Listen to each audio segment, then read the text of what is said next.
This clip is brought to you by SaveWithConrad.com.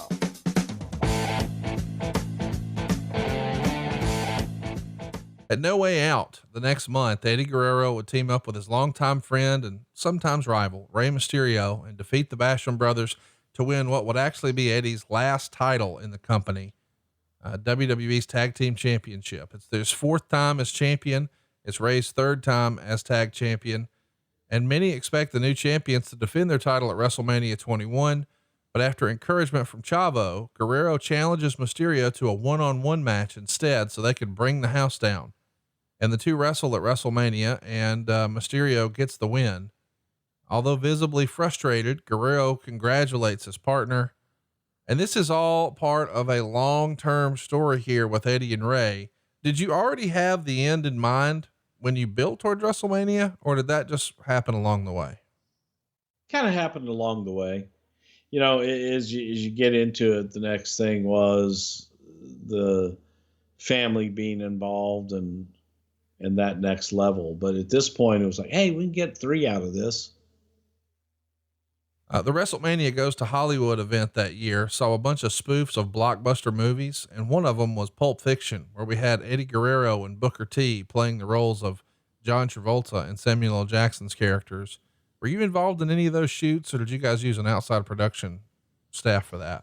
No, those were all our people. I didn't do those, but that was like Chris Chambers and those guys putting all that together. After a bunch of mishaps in the following weeks, after WrestleMania, there's tension really growing between Eddie and Rey Mysterio. Finally, it erupts once they lose the tag belts on the April 21st episode of SmackDown to Eminem. And Guerrero abandons Mysterio, who he had considered his family earlier in the show, and costed them the match. At the end of the May 5th episode of SmackDown, he saves Mysterio from an attack by Chavo and Eminem, before attacking Mysterio himself, leaving him bruised and bloody, suplexing him into a set of steel steps and turning heel in the process. So now Guerrero is adopting a new, more brooding look and menacing approach towards wrestling. Gone is this dancing and lovable Latino heat style character. He's also going to stop driving the lowriders down to the ring. He really is trying to reinvent himself.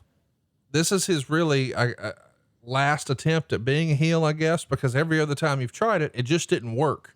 So I guess you knew here, if you're going to do it, you've got to change everything. And he really tries, right? Well, you change everything, and it also helps when your opponent is as lovable as Rey Mysterio. That's correct. So that was easy too. There was a very strong opponent that the audience loved in Rey. So for Eddie to be petty with Rey, I think it helped tremendously. At Judgment Day, Eddie would lose to Mysterio by DQ after hitting Mysterio with a chair. And on the June 30th episode of SmackDown, Eddie threatens to reveal a secret about Mysterio and his son Dominik. The storyline grew to involve the families of both men, with both sides pleading for Guerrero, please don't reveal the secret. And eventually Mysterio defeats Guerrero at Great American Bash. And it's a match where there's a stipulation that if Guerrero loses, he would not tell the secret. But of course, Eddie, being a heel, told the secret anyway on the very next episode of SmackDown, telling Dominik and the audience that Guerrero was his father, or more specifically, I'm your poppy. Poppy. How did Eddie feel about this angle? Well, look, man, it was a time Eddie's autobiography had come out, and Eddie talked about there was a period where he and Vicky were separated and that Eddie had a child out of wedlock. Eddie didn't give any details on that relationship or that child. So you go back and you look at a timeline and you through it, since there wasn't a specific timeline in there, we created our own and said, what if that child that Eddie spoke of in his book was Dominik? What if that relationship that Eddie had for a very brief time was Rey Mysterio's wife?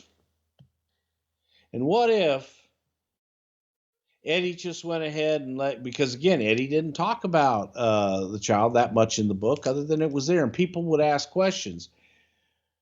But what if Rey was raising that child as his own, and that they wanted to keep that secret, and that everyone was forgiven, and so on and so forth. But now, after Rey trying to embarrass Eddie by beating him, that Eddie felt it was the right time to bring it out. Yeah. This, the story, I guess, is, after he had this marriage out of wedlock, when his marriage was on the rocks, so to speak, he claimed to allow Rey and his wife, who were having trouble conceiving, to adopt the child as their own. And wouldn't you know it, we got a custody of Dominik ladder match now at SummerSlam. And yes, this is I wanted to put Dominik on a pole. My goodness. Yeah. Absolutely, positively. I defy you to tell me different. One of the greatest stories we've ever told. Well, it's still paying dividends today on current programming.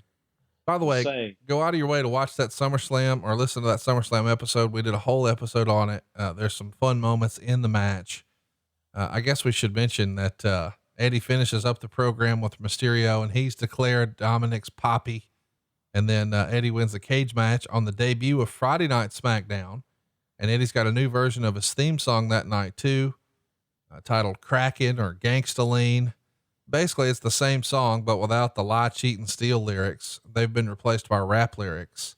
We're trying to, really overhaul his presentation.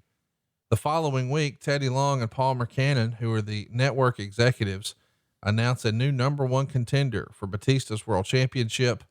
And Teddy Long acts like he's about to announce Rey Mysterio, but Palmer steals the mic and announces Eddie Guerrero. And Eddie does a promo about how he's got a past and he had addictions, but he's found the new addiction: honor, respect, and doing the right thing. And he's a new Eddie Guerrero, and he wants to prove at No Mercy that he and Batista can have a match and not hate each other. Eddie's facials here are phenomenal. Of course, the fans don't believe him. This was great stuff, was it not? It was, because Eddie and Batista were friends, and it was the feeling, and the execution was, I believe, Eddie lured the audience in so much that they thought, you know what, maybe he's going to do it this time. Maybe Eddie has turned over a new leaf, because we love our Eddie Guerrero. And then when you get to No Mercy, by the time we got there, the audience was really unsure whether they had a babyface Eddie Guerrero or a heel Eddie Guerrero. I remember sitting in the crowd when the ring announcements, we did championship ring announcements, and I'm just sitting right literally in the middle of the hard camera section, people all around me. They announced, this match for the World Heavyweight Championship, and one of the guys behind me goes, wait a minute, you mean to tell me that little guy there was the heavyweight champion? And the guy, his friend sitting with him, he says, hey man, that little guy, if this were real, would kill that big guy and beat his fucking ass. That's how much people believed in Eddie Guerrero.